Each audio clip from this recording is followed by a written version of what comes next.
Nepal television समाचारका साथमा नेपालकै लागि बनेको राइनो 500D तपाईको निर्माणलाई दिन्छ राइनो डक्टिलिटीको सुरक्षा। सुरक्षित निर्माणको लागि हाम्रो विश्वास राइनो डक्टिलिटी। नेपाल टेलिकमको 4G नेटवर्क छ, जसले गर्दा आज मेरो खेललाई नेपालभरि जहाँबाट पनि हेर्न सजिलो भएको छ।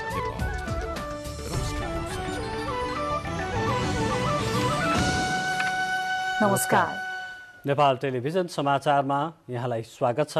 म सुरेन्द्र पौडेल र म श्वेता सिन्हा। सुरुमा प्रमुख समाचार।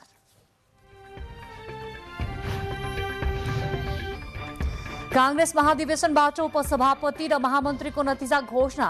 उपसभापतिमा पूर्णबहादुर खड्का र धनराज गुरुङ तथा महामन्त्रीमा गगन थापा र विश्वप्रकाश शर्मा विजयी। रक्षा मन्त्री डाक्टर वीरेन्द्र रिजालद्वारा पदबाट राजीनामा। पार्टी महाधिवेशनको मत परिणामबाट राजनैतिक पुँजी गुमाएकोले राजीनामा दिएको उल्लेख। नेपाललाई जर्मन सरकारद्वारा 41,42,000 मात्रा खोप प्रदान। विद्यालयलाई नै खोप केन्द्र बनाएर पुस 4 गतेबाट बालबालिकालाई खोप लगाइँदै। माघ 12 गते हुने राष्ट्रिय सभाको निर्वाचनका लागि निर्वाचन आयोगद्वारा दल दर्ताको आह्वान। दल दर्ताका लागि पुस 10 गतेसम्मको म्याद। फिलिपिन्समा भीषण आँधी सुपर टाइफुन राइका कारण हजारौं मानिस विस्थापित। आँधीका कारण 1 लाख भन्दा बढी मानिस आफ्नो आश्रयस्थलको खोजीमा। र कोरोना भाइरसको नयाँ भेरिएन्ट ओमिक्रोनको जोखिमले बेजिङ ओलम्पिक प्रभावित हुने आशंका। अप्रभावित रूपमा ओलम्पिक अगाडि बढ्नेमा आयोजक विश्वस्त।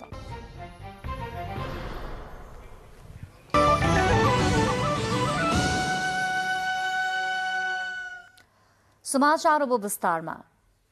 नेपाली कांग्रेसको महाधिवेशनबाट उपसभापति र महामन्त्री पदमा युवा नेताहरू विजयी हुनुभएको छ। 2 उपसभापति र 2 महामन्त्रीमा निर्वाचित भएका 4 जना मध्ये 3 जना नेताहरू 57 वर्षभन्दा कम उमेरका रहनु भएको छ। कार्यकर्ताहरूले बेला बेलामा पार्टीको नेतृत्व युवा पुस्तामा हस्तान्तरण हुनुपर्ने आवाज उठाउने गरेकोमा निर्वाचनबाटै महाधिवेशन प्रतिनिधिहरूले युवालाई विजयी गराएका छन्।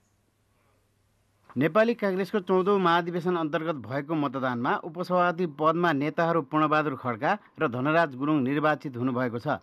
कांग्रेस विधान अनुसार केन्द्रीय कार्यसमितिका 2 उपसभापतिको लागि भएको निर्वाचनमा खड्का 2121 र गुरुङ 1908 मत प्राप्त गरी विजयी हुनुभएको पार्टी केन्द्रीय निर्वाचन समितिले जनाएको छ। वर्तमान कार्यसमितिका खड्का महामन्त्री र गुरुङ केन्द्रीय सदस्य हुनुहुन्छ। त्यसैगरी खड्का दोस्रो कार्यकालका लागि सभापतिमा निर्वाचित शेरबहादुर देउबा समूहबाट उम्मेद्वार हुनुहुन्थ्यो भने गुरुङ सभापति पदका प्रमुख प्रतिस्पर्धी नेता डाक्टर शेखर कोइराला समूहबाट उम्मेद्वार हुनुहुन्थ्यो। नेपाली कांग्रेसको महामन्त्री पदमा गगन कुमार थापा र विश्वप्रकाश शर्मा निर्वाचित हुनुभएको छ।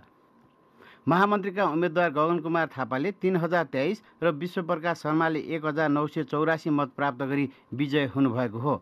महामन्त्रीमा निर्वाचित थापाले डाक्टर शेखर कोइराला समूहबाट र शर्माले प्रकाशमान सिंहको समूहबाट प्रतिस्पर्धा गर्नुभएको थियो। निर्वाचित प्रतिनिधिहरूले कांग्रेस प्रतिनिधिले मतदान मार्फत प्रकट गरेको भावनालाई आत्मसात गरेर पार्टीलाई गतिशील बनाउने प्रतिक्रिया दिनुभएको छ। निर्वाचनबाट निश्चित व्यक्तिको विजय भन्दा पनि बदलिएको कांग्रेस र बलियो कांग्रेस बनाउने आकांक्षाको जित भएको भन्दै कांग्रेस बदल्ने जिम्मेवारी पूरा गर्न निरन्तर लाग्ने प्रतिबद्धता उहाँहरूले व्यक्त गर्नुभएको छ। नेपाली कांग्रेसको विधान अनुसार केन्द्रीय पदाधिकारीमा सभापति सहित 2 जना उपसभापति र महामन्त्री, 1 जना कोषाध्यक्ष र 8 जना सहमहामन्त्री रहने व्यवस्था रहेको छ। तीमध्ये कोषाध्यक्ष मनोनित गर्ने व्यवस्था विधानले गरेको छ।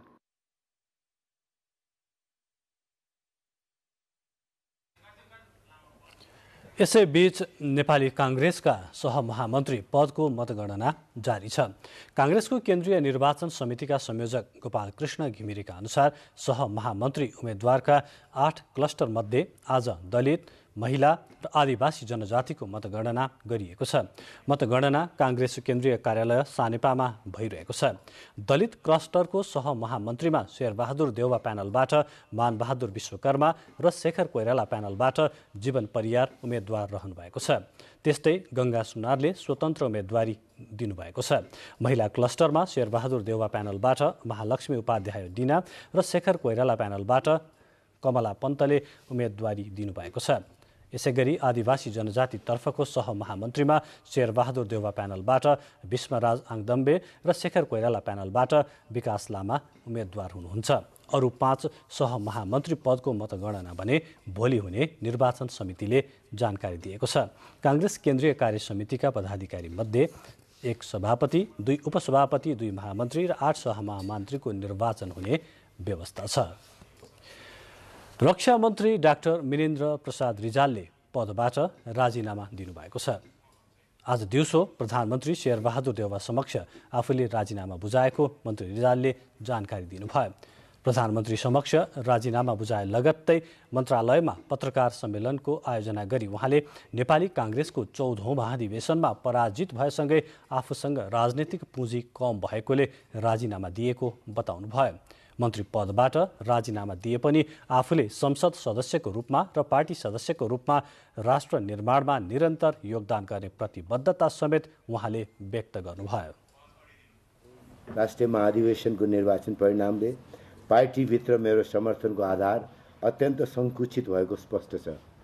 यस कुरालाई हृदयङ्गम गर्दा मैले रक्षा मन्त्री पदमा रहिरहनु नैतिक रूपमा उपयुक्त हुन्न। तसर्थ रक्षा मन्त्री पदबाट राजीनामा दिएको छु। आफू सार्वजनिक जीवनबाट बाहिर नरहने तर कुन रूपमा सक्रिय रहने भन्ने बारेमा भने पछि निर्णय गर्ने उहाँले बताउनुभयो। महामन्त्री पदको निर्वाचनमा पराजित हुनुभएका डाक्टर रिजालले 809 मत ल्याउनु भएको थियो। बुलेटिनमा समाचारहरूको क्रम जारी छ। अहिलेलाई केही बेर विश्राम। अब बाँकी समाचार। कोभ्याक्स मार्फत जर्मन सरकारले नेपाललाई प्रदान गरेको 41,42,250 मात्रा मोडर्ना र जोन्सन एन्ड जोन्सन खोप आज हस्तान्तरण गरिएको छ। जर्मन सरकारले दिएको मध्ये 19,75,600 मात्रा मोडर्ना खोप 12 देखि 17 वर्ष उमेर समूहका बालबालिका किशोर किशोरीलाई दिइने भएको छ। पहिलो चरणमा यही पुस 4 गते आइतबारबाट ती बालबालिका तथा किशोर किशोरीहरूलाई विद्यालयमै खोप उपलब्ध गराइने स्वास्थ्य तथा जनसङ्ख्या मन्त्रालयले जनाएको छ। यसै सम्बन्धमा तयार पारिएको कोरोना केयर अबको क्रममा।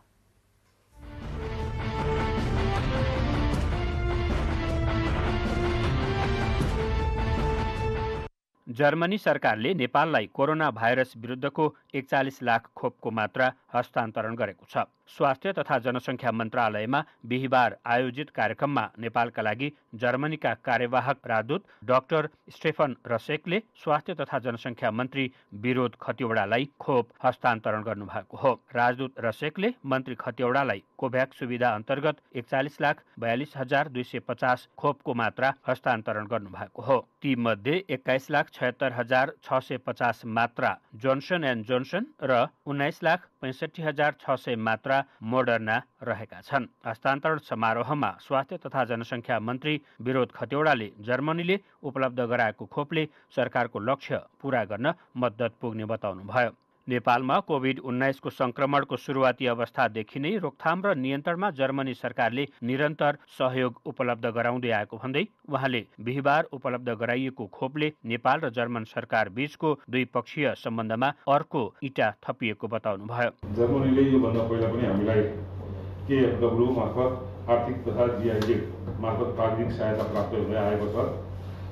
त्यसै गरी अहिले पनि 21 लाख डोज खोप जुन कोभ्याक्स सुविधा अन्तर्गत हामीलाई प्राप्त भएको छ, यसलाई हामी तुरुन्त खोप लाभग्राहीका पुर्याउँदैछौँ र आउँदो 2 दिनपछि हामी स्कुलहरूलाई माध्यमिक विद्यालय केन्द्र बनाएर स्कुललाई नै खोपको केन्द्रको रूपबाट गरेर हामी यो अभियान सुरु गर्छौँ र तपाईँको यो सहयोगलाई हामी 2 दिनपछि नै उपयोगमा ल्याउन सुरु गर्छौँ। कोभिड-19 को परीक्षण सम्बन्धी सूचना व्यवस्थापन, स्वास्थ्यजन्य फोहोर मैला व्यवस्थापनमा उपलब्ध गराइएको सहायता समेत सराहनीय रहेको मन्त्री खतिवडाले बताउनुभयो। जर्मनी सरकारका तर्फबाट प्राप्त अन्य स्वास्थ्य उपकरण र सामग्री नेपाली जनताको स्वास्थ्य उपचारमा सहयोगी हुने उहाँको भनाइ थियो। नेपालमा स्वास्थ्य बीमाको सुरुवात र संस्थागत गर्न, अस्पताल तथा स्वास्थ्य संस्था निर्माण गर्न, स्वास्थ्य सूचना प्रणाली संस्थागत गर्न तथा समग्र स्वास्थ्य प्रणाली सुदृढीकरणका लागि जर्मन सरकारले पुर्याएको सहयोग स्वागत योग्य रहेको मन्त्री खतिवडाले बताउनुभयो। स्वास्थ्य बीमाको सुरुवात, अस्पताल र स्वास्थ्य संस्था निर्माण, स्वास्थ्य सूचना प्रणाली संस्थागत गर्न र समग्र स्वास्थ्य प्रणालीमा सुदृढ गर्नको लागि जुन जर्मन सरकारले सहयोग पुर्याएको छ त्यो निकै स्वागत योग्य छ। भूकम्प पश्चातको पुनर्निर्माण अन्तर्गत जर्मनी सरकारको सहयोगमा गोर्खा, जिरी र रामेछापमा अस्पताल निर्माण सम्पन्न भई हस्तान्तरण गरिसकेको मन्त्री खतिवडाले खोप हस्तान्तरण कार्यक्रममा जानकारी दिनुभयो। यस्तै जर्मनी सरकारको रिकभरी 2 कार्यक्रम अन्तर्गत दोलखाको भीमेश्वर स्वास्थ्य चौकी, भक्तपुरको झौखेल स्वास्थ्य चौकी, साँखु प्राथमिक अस्पताल र बझाङको मेल बिसौनी स्वास्थ्य चौकी निर्माणका लागि प्रारम्भिक चरणको काम भइरहेको छ। यस्तै डडेलधुरा अस्पतालको मातृ तथा बाल स्वास्थ्य भवन र स्टाफ भवन निर्माणको काम भइरहेको परोपकार प्रसूति तथा स्त्री रोग अस्पताल अन्तर्गत तारकेश्वर र चन्द्रागिरी नगरपालिकामा स्याटेलाइट अस्पताल बनाउने काम अघि बढेको छ। जर्मनी सरकारले कोभिड-19 को सुरुवातदेखि सरकारलाई 10 मिलियन युरो बराबरको अनुदान रकम उपलब्ध गराएको थियो। जर्मन सरकारले नेपालमा कोभिड सुरुवातदेखि नै 10 मिलियन युरो बराबरको रकम उपलब्ध गराएको मलाई जानकारी छ। साथै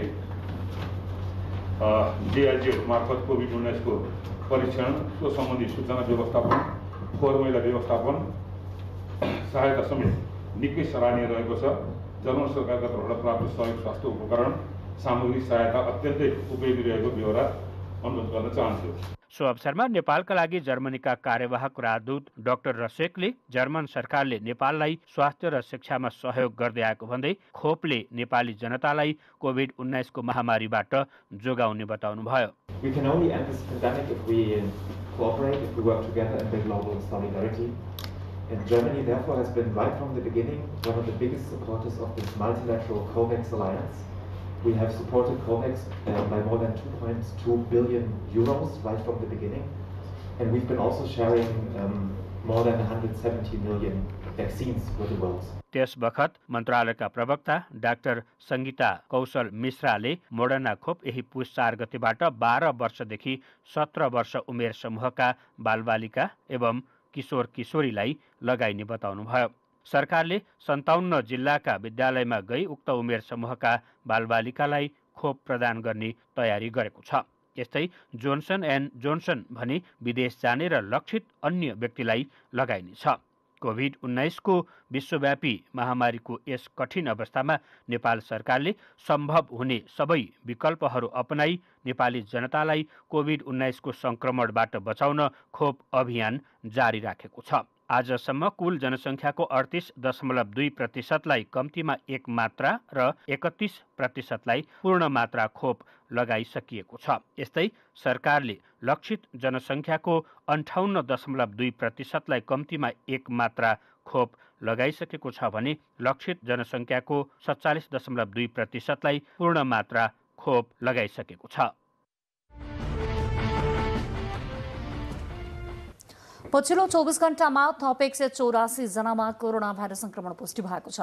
7230 जनाको पीसीआर परीक्षण गर्दा 160 जना र 3788 जनाको एन्टिजेन परीक्षण गर्दा 24 जना गरी 184 जनामा कोरोना भाइरसको संक्रमण देखिएको स्वास्थ्य तथा जनसङ्ख्या मन्त्रालयले जनाएको छ। यस्तै पछिल्लो 24 घण्टामा कोरोना संक्रमणबाट 2 जनाको मृत्यु भएको छ भने 267 जना संक्रमण मुक्त भएका छन्।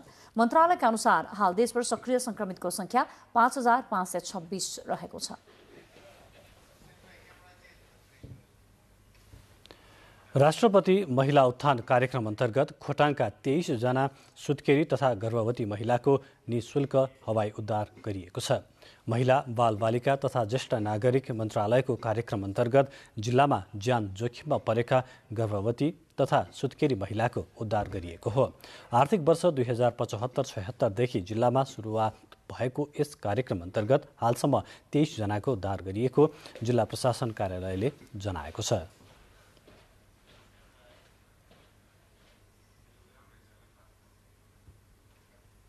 बाँकी समाचार अघि फेरि केही बेर विश्राम।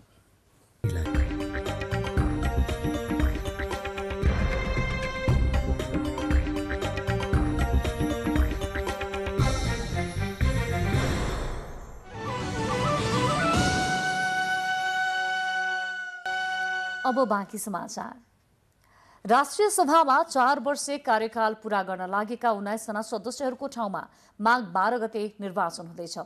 सोही निर्वाचन प्रयोजनका लागि निर्वाचन आयोगले आजदेखि राजनैतिक दलहरूलाई दल दर्ता गराउन बोलाएको छ। निर्वाचन आयोगले माघ महिनामा हुने राष्ट्रिय सभा सदस्यको निर्वाचनका लागि दल दर्ता गर्न आह्वान गरेको छ। बिहिबार आयोगले सूचना प्रकाशित गरी राजनैतिक दलहरूलाई दर्ताका लागि आह्वान गरेको हो। आयोगले दल दर्ताका लागि पुस 10 गतेसम्मको म्याद दिएको छ। 4 वर्षे कार्यकाल पूरा भएका राष्ट्रिय सभाका 19 जना सदस्यहरूको खाली पदमा निर्वाचन गर्न लागि हो। निर्वाचन आयोगका प्रवक्ता शालिग्राम शर्मा पौडेलका अनुसार पुस 20 गते उम्मेदवारी दर्ताको समय तोकिएको छ। आयोगले माघ 12 गते हुने राष्ट्रिय सभाको निर्वाचन गर्ने कार्यतालिका सार्वजनिक गरेको छ। 17 गते तपाईको मतदाता नामावली प्रकाशन छ र सोही 17 गते बेलुका 4 बजेसम्म दाबी विरोधको उजुरी दिने कार्यक्रम छ। त्यसपछि निवेदन तथा उजुरी उपर छानबिन गर्ने काम 18 र 19 गते हुन्छ हैन। त्यसपछि अन्तिम मतदाता नामावली प्रकाशन गर्ने काम 9-19 मै हुन्छ। उम्मेदवारको मनोनयन पत्र दर्ता गर्ने काम 9-20 गते हुन्छ। त्यसपछि मनोनयन पत्र दर्ता भएको उम्मेदवारको सूची प्रकाशन गर्ने काम 9-20 गते हुन्छ। उम्मेदवारको विरोधमा उजुरी दिने काम 21 गते हुन्छ र उजुरी उपर जाँचबुझ गरी निर्णय गर्ने काम 22 र 23 मा हुन्छ। उम्मेदवारको नामावली प्रकाशन गर्ने काम 23 गते हुन्छ। उम्मेदवारको नाम फिर्ता लिने 24 गतेलाई तोकिएको छ। मनोनयनमा परेका उम्मेदवारलाई पुस 25 गते चुनाव चिन्ह प्रदान गर्ने र सोही दिन मतदान केन्द्र तोक्ने आयोगको कार्यतालिका छ। राष्ट्रिय सभाका लागि बागमती र प्रदेश नम्बर 2 बाट 2-2 जना र बाँकी 5 वटा प्रदेशबाट 3-3 जना सदस्यको निर्वाचन हुनेछ। राष्ट्रिय सभा सदस्यका लागि माघ 12 गते बिहान 9 बजेदेखि अपराह्न 3 बजेसम्म मतदान गर्ने कार्यतालिका रहेको छ। क्यामेरामा रसिला श्रेष्ठका साथ सलुजा दाहाल, काठमाडौँ। यसैबीच निर्वाचन आयोगले आज एक विज्ञप्ति जारी गरी माघ 12 गते हुने राष्ट्रिय सभा सदस्य निर्वाचनका लागि मतदान केन्द्र तोकेको छ। आयोगले प्रदेश 1 मा 2 वटा मतदान स्थल र अन्य 6 प्रदेशमा 1-1 वटा मतदान स्थलभित्र 2-2 वटा मतदान केन्द्र रहने गरी 14 वटा मतदान केन्द्र तोकिएको जनाएको छ। यसैगरी मतदाता नामावलीका सम्बन्धमा आयोगले प्रदेश सभा सदस्यहरू 532, गाउँपालिकाका अध्यक्ष, उपाध्यक्ष र नगरपालिकाका प्रमुख र उपप्रमुख गरी 1493 समेत कुल 2025 जनाको नामावली पनि आज स्वीकृत गरिएको जनाएको छ। प्रतिनिधि सभा अन्तर्गतको विकास तथा प्रविधि समितिले शहरी विकास मन्त्रालयबाट नै मापदण्ड र गुणस्तरयुक्त सरकारी भवन निर्माणको व्यवस्था गर्न सरकारलाई निर्देशन दिएको छ। सिंहदरबारमा बसेको समितिको बैठकले सरकारी निकायहरूले बजेट निकासा गरी आफ्नो भवन निर्माण गर्दा वातावरण लगायत विविध क्षेत्रमा नकारात्मक असर परेको भन्दै मन्त्रालयबाटै सरकारी भवन निर्माण गर्ने जिम्मेवारी कार्यान्वयन गर्न मन्त्री परिषद कार्यालयलाई निर्देशन दिएको हो। बैठकले अलपत्र परेका आयोजनाहरू तत्काल पहिचान गरी व्यवस्थित शहरीकरणको अवधारणा अनुरूप विकासका आयोजनाहरू अघि बढाउन पनि निर्देशन दिएको समितिका सभापति कल्याणी कुमारी खड्काले जानकारी दिनुभयो। मापदण्ड र गुणस्तरयुक्त रूपमा सरकारी भवनहरू निर्माण गर्ने जिम्मेवारी पूर्ण रूपमा कार्यान्वयन गर्ने व्यवस्था हुने गरी हुन समिति नेपाल सरकार प्रधानमन्त्री तथा मन्त्री कार्यालय र शहरी विकास मन्त्रालयलाई निर्देश गर्छ। बैठकमा शहरी विकास मन्त्री रामकुमारी झाँक्रीले नागरिकलाई सुविधा हुने गरी आयोजना निर्माण गर्नुपर्ने बताउनुभयो। उहाँले भवन निर्माण गर्दा सरकारको प्राथमिकता कुन हो भन्ने विषय मुख्य कुरा भएको बताउनुभयो। कुनै पनि विपदबाट त्यसको सबैभन्दा पहिले उद्धार, त्यसपछि राहत, त्यसको पुनर्स्थापना र पुनर्निर्माण भन्ने फेज चाहिँ निश्चित छोटो समय चल्नुपर्छ। अनलिमिटेड समयसम्म पनि यस्तै कार्यक्रम चल्ने कि नचल्ने, यसलाई कहाँ लगेर टुङ्गो गर्ने भन्ने कुरा चाहिँ भन्नुपर्छ। बैठकमा सांसदहरूले घर निर्माणका लागि सरकारले दिने अनुदानमा दुर्गम क्षेत्रमा न्यायपूर्ण ढङ्गबाट अनुदान प्राप्त हुन नसकेको बताउनुभयो। चितवनको भरतपुर विमानस्थलबाट काठमाडौँका लागि उडेको बुद्ध एयरको विमानमा समस्या आएपछि पुनः भरतपुर विमानस्थलमै आपतकालीन अवतरण गरिएको छ। 18 यात्रु लिएर उडेको 2 मिनेटमै विमानमा प्राविधिक समस्या आएको भनेर विमानस्थलमा जानकारी गराइएपछि भरतपुर विमानस्थलतर्फ मोडेर अवतरण भएको नागरिक उड्डयन प्राधिकरण भरतपुरका उपप्रबन्धक दीपक विकले जानकारी दिनुभयो। विमानमा सवार यात्रु सञ्जीव पौडेलका अनुसार विमान उडेको केही बेरमै इन्जिनमा ठूलो आवाज आएको र आगो बलेको देखेपछि सबै यात्रुहरूमा रुवावासी चलेको थियो। इन्जिन हो, कहिलेकाहीँ के हुन्छ थाहा हुँदैन हैन। 9LACC विमान आपतकालीन अवतरणपछि करिब 1.5 घण्टा विमानस्थल अवरुद्ध भएको थियो।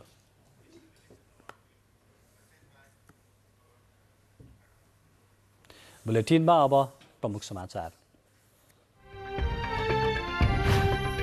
कांग्रेसका उपसभापति र महामन्त्रीको नतिजा घोषणा। उपसभापतिमा पूर्णबहादुर खड्का र धनराज गुरुङ तथा महामन्त्रीमा गगन थापा र विश्वप्रकाश शर्मा विजयी। रक्षा मन्त्री डाक्टर मिनेन्द्र रिजालद्वारा पदबाट राजीनामा। महाधिवेशनको मतपरिणामबाट राजनीतिक पुँजी गुमेकोले राजीनामा दिएको उल्लेख। नेपाललाई जर्मन सरकारद्वारा 41,42,000 मात्रा खोप प्रदान। विद्यालयलाई नै खोप केन्द्र बनाएर पुस 4 गतेबाट बालबालिकालाई खोप लगाइँदै। माघ 12 गते हुने राष्ट्रिय सभाको निर्वाचनका लागि निर्वाचन आयोगद्वारा दल दर्ताको आह्वान। दल दर्ताका लागि पुस 10 गतेसम्मको म्याद। फिलिपिन्समा भीषण आँधीका कारण हजारौं मानिस विस्थापित। आँधीका कारण 1 लाखभन्दा बढी मानिस आश्रयस्थलको खोजीमा। र ओमिक्रोन भेरिएन्टको जोखिमका कारण बेजिङ ओलम्पिक प्रभावित हुने आशंका। सामान्य रूपमा ओलम्पिक अगाडि बढ्नेमा आयोजक विश्वस्त। आफूलाई उत्कृष्ट बनाउँदै लैजाने योजना सहितको रणनीति पत्र काठमाडौँ विश्वविद्यालयले आज सार्वजनिक गरेको छ। 5 वर्षीय सो रणनीतिलाई कार्यान्वयनमा ल्याउन सकिए अन्तर्राष्ट्रिय स्तरकै शैक्षिक संस्था बन्ने विश्वास सो विश्वविद्यालयको छ। काठमाडौँ विश्वविद्यालयले आगामी 5 वर्षमा विभिन्न 4 दर्जन नयाँ कार्यक्रम र 100 वटा विषयमा अध्यापन गर्ने लक्ष्य लिएको छ। विश्व बजारका साथै नेपालको आवश्यकता अनुसार जलवायु परिवर्तन, कृत्रिम बौद्धिकता अर्थात् आर्टिफिसियल इन्टेलिजेन्स, दिगो विकास, हिमनदी र हिमालय क्षेत्रको वातावरणीय प्रणाली लगायतका विषयमा समेत अध्यापन सुरु गर्ने रणनीति विश्वविद्यालयले सार्वजनिक गरेको छ। साथै प्रयोगशाला र अनुसन्धान केन्द्र थप्ने, अन्तर्राष्ट्रिय संस्थासँगको सम्बन्ध विस्तार गरी अनुसन्धानको कार्यलाई अघि बढाउने योजना पनि विश्वविद्यालयले बनाएको छ। हामीले निकालेका मान्छेहरू उत्कृष्ट भयो भने एउटा एक्सलेन्सको त्यो भयो। दोस्रो कुरा, हामी कहाँ पढाउने मान्छेहरू, हाम्रा प्राध्यापकहरू देशले खोज्दा अथवा विभिन्न सरकारवालाले खोज्दा राम्रोसँग इनपुट दिने, ट्रस्टवर्दी हिसाबले कुरा भनिदिने, एभिडेन्स बेस्ड भएर बोल्ने वास्तवमै स्कलरहरू यदि हामीसँग त्यस्ता फ्याकल्टी छन् भने त्यो दोस्रो हो। तेस्रो भनेको चाहिँ हाम्रो जुन विद्यार्थी शिक्षकहरूले अध्ययन अनुसन्धान गर्छन् ती गरेका अध्ययन अनुसन्धान राम्रा जर्नलमा आउँछ। एउटा इन्भाइरोमेन्ट भन्छ नि, वातावरण चाहियो त्यो बनाउने सन्दर्भमा। त्यसको लागि अर्को चाहिँ ह्युमन रिसोर्स चाहियो र अर्को चाहिँ लिडरसिपको कमिटमेन्ट, त्यसपछि बजेट चाहियो। यी 4वटा मुख्य कुरामा चाहिँ हामीले छलफल गरेर र अनि सम्भाव्यताहरू पनि हेरेर चाहिँ गरेका छौँ। प्रविधिको उच्चतम प्रयोग गर्दै विश्वविद्यालयलाई समुदायसँग जोड्ने, विद्यार्थी र शिक्षक आदान प्रदानलाई बढाउने विषय पनि रणनीतिमा उल्लेख गरिएको छ। रणनीति कार्यान्वयनपछि नेपालकै मात्र नभई विश्वकै नमुना स्तरको विश्वविद्यालय बन्ने विश्वास पदाधिकारीहरूको छ। शिव पङ्गेनीका साथ रविचन्द्र पराजुली, नेपाल टेलिभिजन। अब अन्तर्राष्ट्रिय समाचार। फिलिपिन्समा भीषण रूपमा आएको बतास र मुसलधारे वर्षाको साथै सुपर टाइफुन राई आएपछि हजारौं मानिसहरू आफ्नो घर र समुद्र तटीय रिसोर्टहरू छोडेर भागेका छन्। आँधी आएको यस अवस्थामा 185 किलोमिटर प्रति घण्टाको अधिकतम निरन्तर हावा चलेको थियो। हावाको गति 195 किलोमिटर प्रति घण्टासम्म बढ्न सक्ने चेतावनी दिएको छ। हावाको यस गतिमा आएमा यस वर्षको सबैभन्दा शक्तिशाली आँधी हुने एजेन्सीहरूले जानकारी दिएका छन्। प्रशान्त महासागरमा आएको यस आँधीका कारण 1 लाखभन्दा बढी मानिसले आफ्नो आश्रयस्थल खोजी गरेको राष्ट्रिय प्रकोप एजेन्सीले जनाएको छ। शनिबारसम्म साउथ चाइना सागरमाथि उभिएर भियतनामतर्फ लाग्नु अघि राईले भिसायास क्षेत्र र मिन्डानाओ र पलावान टापुहरू पार गर्दै थोरै कमजोर हुने अपेक्षा गरिएको छ। प्रत्येक वर्ष फिलिपिन्समा औसत 20 वटा आँधीबेहरी र टाइफुनहरूबाट प्रभावित परेको पाइन्छ। यसले सामान्यतया पहिले नै गरिब क्षेत्रहरूमा बनेका पसल, घरहरू र पूर्वाधारहरू नष्ट गर्ने गरेका छन्। विश्व बैंकले कम आय भएका देशहरूलाई कोभिड-19बाट सिर्जित सङ्कटको सामना गर्दै हरित, अझ लचिलो र समावेशी भविष्य निर्माणका लागि 93 अर्ब डलरको पुनर्पूर्ति प्याकेज घोषणा गरेको छ। अन्तर्राष्ट्रिय विकास सङ्घबाट प्रवाह हुने उक्त सहायता प्याकेज सङ्घको 61 वर्षको इतिहासमा हालसम्मकै सबैभन्दा ठूलो हो। जापानले भर्चुअल रूपमा आयोजना गरेको 2 दिने बैठकमा उक्त सहमति भएको विश्व बैंकले जनाएको छ। बाँकी समाचार अघि छोटो विश्राम।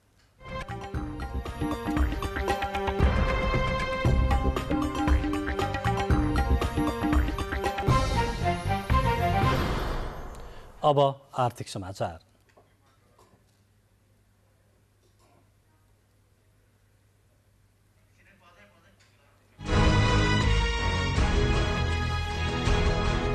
यस आर्थिक समाचार धेरै मात्रामा विद्युत खपत गर्ने उद्योगी व्यवसायीहरूलाई ऊर्जा, जलस्रोत तथा सिंचाई मन्त्रालयले मन्त्रालयमै बोलाएर विद्युतमा भएको समस्याबारे जानकारी लिएको छ।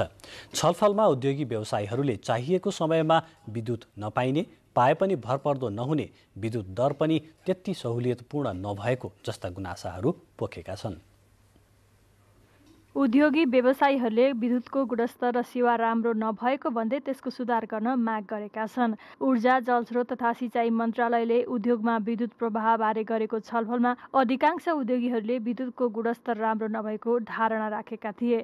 साथै उनीहरूले निर्यात गर्ने उद्योगलाई सहुलियत दरमा विद्युत उपलब्ध गराउन समेत आग्रह गरेका छन्। हामीहरूले चाहिँ एउटा भनौँ न ओनरसिप चाहिँ दिन चाहिँ सक्यो भने त्यसले धेरै ठुलो चाहिँ एउटा चाहिँ मेसेज जान्छ। एउटा चाहिँ नेपालको चाहिँ स्थानीय जुन भनौँ न लोकल सानो चाहिँ इन्भेस्टरहरूलाई चाहिँ उनीहरूलाई चाहिँ एउटा मालिक चाहिँ बनाउँछ। अनि सँगसँगै त्यसले चाहिँ जस्तो बाहिरको चाहिँ भन्नाले एउटा वातावरण इन्भेस्टमेन्ट एउटैबाट आउनेलाई पनि त्यसले चाहिँ राम्रो चाहिँ मेसेज दिन्छ भन्ने कुरा म चाहिँ राख्न चाहन्छु। यो चिज चाहिँ आउने बजेटले कमसेकम चाहिँ भन्नाले यो 200 मेगावाटलाई चाहिँ गरेको सानो चाहिँ उसलाई पनि प्रायोरिटी दिनुपर्छ भन्ने चाहिँ मेरो चाहिँ भनाइ चाहिँ हो। नेपाल विद्युत प्राधिकरणले भने पछिल्ला दिनहरूमा विद्युतको गुणस्तर सुध्रदै गएको बताएको छ। हामी चाहिँ सुधारमा छौँ र अर्को कुरा चाहिँ यो एक दुईवटा विषय चाहिँ यो सर्भिस डेलिभरीकै विषयहरू आयो। त्यसमा चाहिँ तपाईँले हामीलाई सहयोग गर्नु पर्यो। काहीँ त हाम्रो कर्मचारीले केही गरिरहेछ भने तपाईँले खुसखुस उहाँसँग मिल्नु भयो हैन, नमिलिकन हामीलाई चाहिँ सुझाव दिनु पर्यो।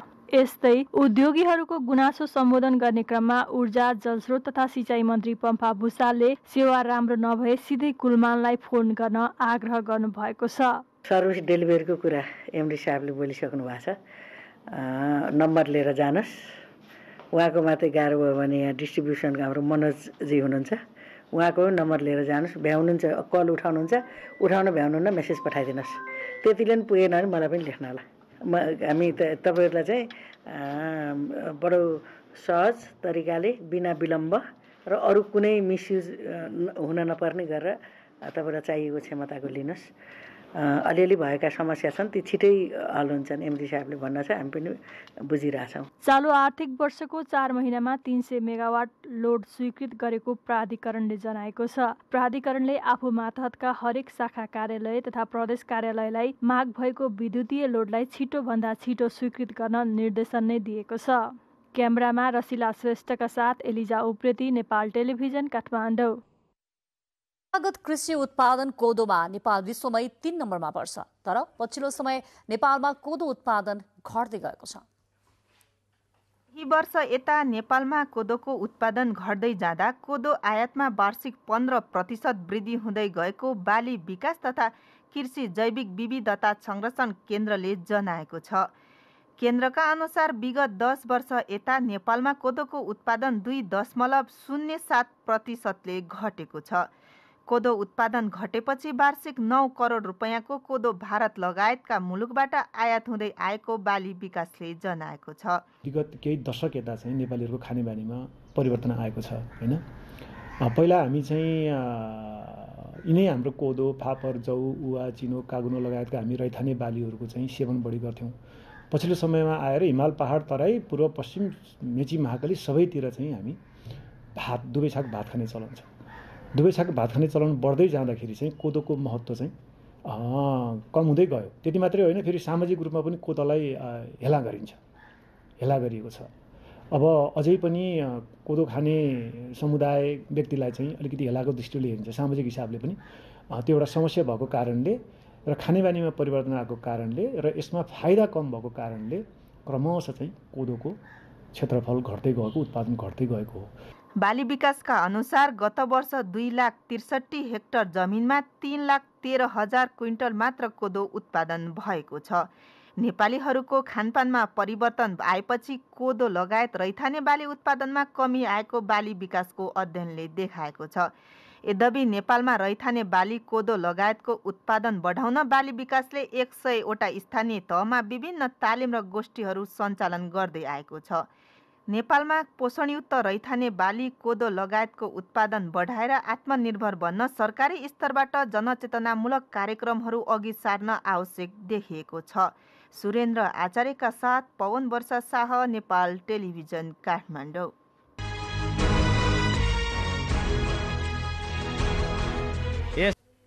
अब खेल समाचार।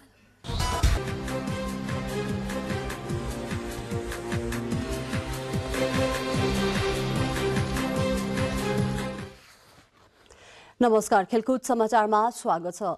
कोरोना भाइरसको नयाँ भेरिएन्ट ओमिक्रोनको जोखिम बढेसँगै त्यसको असर बेजिङमा आयोजना हुन लागेको शीतकालीन ओलम्पिक प्रतियोगितामा समेत पर्ने आशंका बढेको छ। ओमिक्रोन भेरिएन्टले शीतकालीन ओलम्पिकको सहज आयोजनामा चुनौतीहरू खडा गर्ने खतरा बढ्दै गएको पनि विश्लेषण हुन थालेको छ। तर खेलका आयोजकहरूले कोरोना भाइरसको ओमिक्रोन भेरिएन्टको सम्भावित प्रभावको अनुगमन गर्दै योजनाबद्ध सुरक्षा उपायहरू अपनाउने बताएका छन्। ओलम्पिकलाई अप्रभावित रूपमा अगाडि बढाउनेमा पनि विश्वस्त रहेको आयोजकहरूले बताएका छन्। चीनले प्राय शून्य सहनशीलता नीति लागू गरेर कोरोना भाइरस नियन्त्रणमा राखेको छ। बेजिङ शीतकालीन ओलम्पिक प्रतियोगिता अबको करिब 2 महिनापछि बेजिङमा सुरु हुँदैछ। नेपाली राष्ट्रिय टोलीका कप्तान तथा गोलरक्षक किरण कुमार चेम्जुङ सम्मिलित माझिया स्पोर्ट्स रिक्रिएसन क्लबले मालदिप्सको एफए च्यारिटी सिल्डको उपाधि जितेको छ। साथै यस वर्ष माझियामा आबद्ध भएका नेपाली कप्तान किरण कुमार चेम्जुङले माझियाका लागि पहिलो आधिकारिक खेलमा उपाधि जित्न सफल भएका छन्। नेशनल स्टेडियममा भएको खेलमा माझियाले क्लब भ्यालेन्सियामाथि 5-0 को फराकिलो जित निकाल्दै उपाधि जितेको हो। मालदिप्सको शीर्ष लीग सुरु हुनु अघि गत सिजनको लीग च्याम्पियन र एफए कप विजेता बीच हरेक वर्ष एफए च्यारिटी सिल्ड प्रतियोगिता आयोजना हुँदै आएको छ।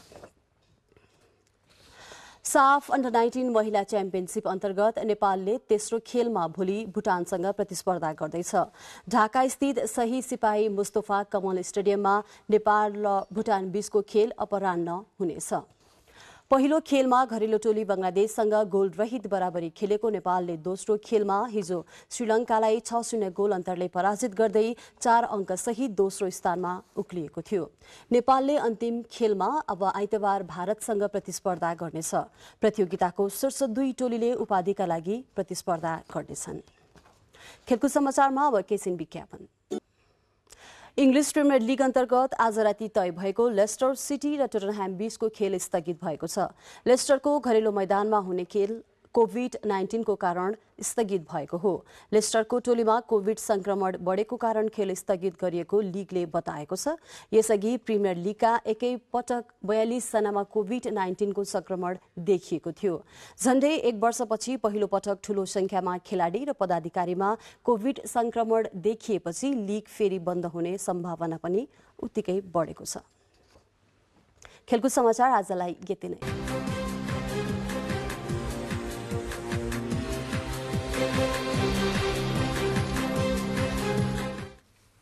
अब मौसम। पश्चिमी वायुसँगै आउने पश्चिमी न्यूनचापीय प्रणालीका कारण भोलि शुक्रबारदेखि उच्च पहाडी र हिमाली भूभागमा हिमपातको सम्भावना रहेको जल तथा मौसम विज्ञान विभागले जनाएको छ। विभागका अनुसार पश्चिमी वायुसँगै आउने पश्चिमी न्यूनचापीय प्रणालीले बादल सुदूरपश्चिम प्रवेश हुँदै पूर्वतिर सर्ने क्रममा सुदूरपश्चिम कर्णाली, लुम्बिनी र गण्डकी प्रदेशमा आंशिकदेखि सामान्य बदली रहनेछ। पश्चिमी न्यूनचापीय प्रणालीका कारण आगामी दिनमा तापक्रम न्यून भई चिसो अझ बढ्ने सम्भावना रहेको पनि विभागले जनाएको छ।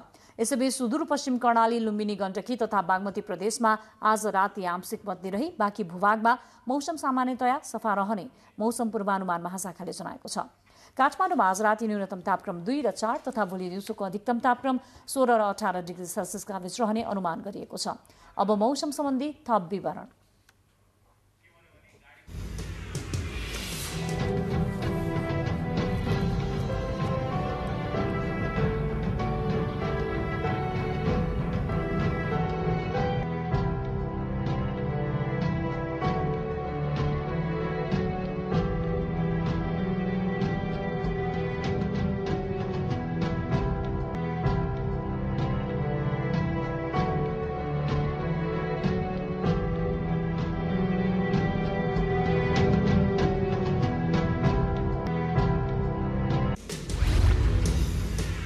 बुलेटिनको अन्त्यमा प्रमुख समाचार पुनः एकपटक।